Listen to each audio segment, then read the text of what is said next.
Ravi was an ordinary boy from a small village. His family was poor, and life had never been easy for him.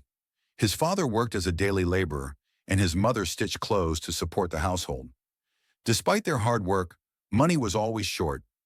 Many times Ravi went to bed hungry, but he never complained. At school, Ravi was not considered a brilliant student.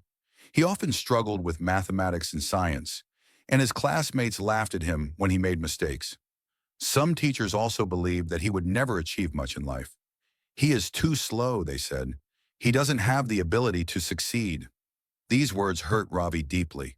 Slowly, he began to believe them. He started thinking, maybe I am not good enough. Maybe I will always fail. His marks became worse and his confidence disappeared. One evening, while returning from school, Ravi met an old man sitting under a banyan tree. The old man was reading a book and looked very calm and peaceful. Ravi sat near him, feeling tired and sad. The old man noticed Ravi's face and asked kindly, "Why do you look so worried, my child?"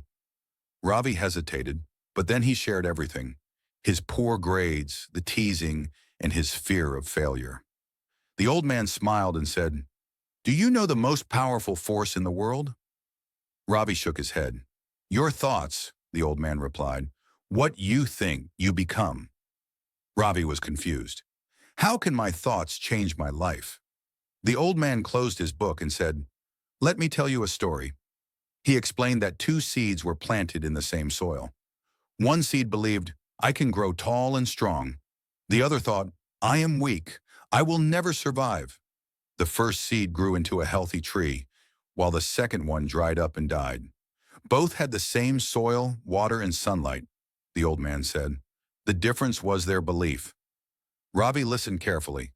The old man continued, "When you think positively, your mind becomes strong. You try harder. You find solutions.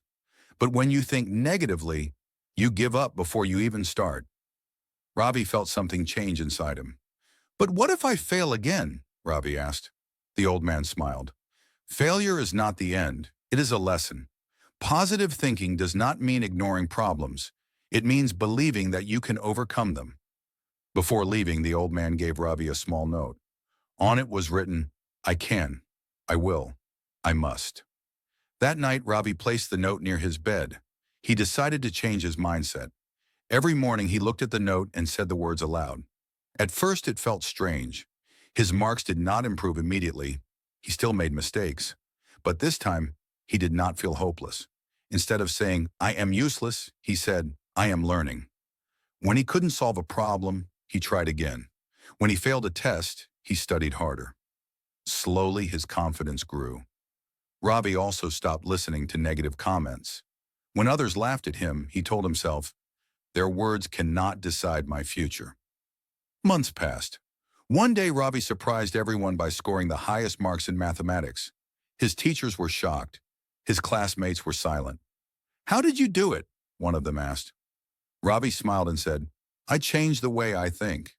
His success did not stop there. Ravi started participating in debates, sports, and school activities.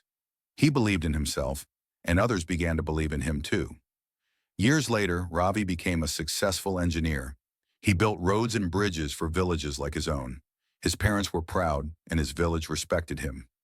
One evening, Ravi returned to the banyan tree where he had met the old man. But the old man was no longer there.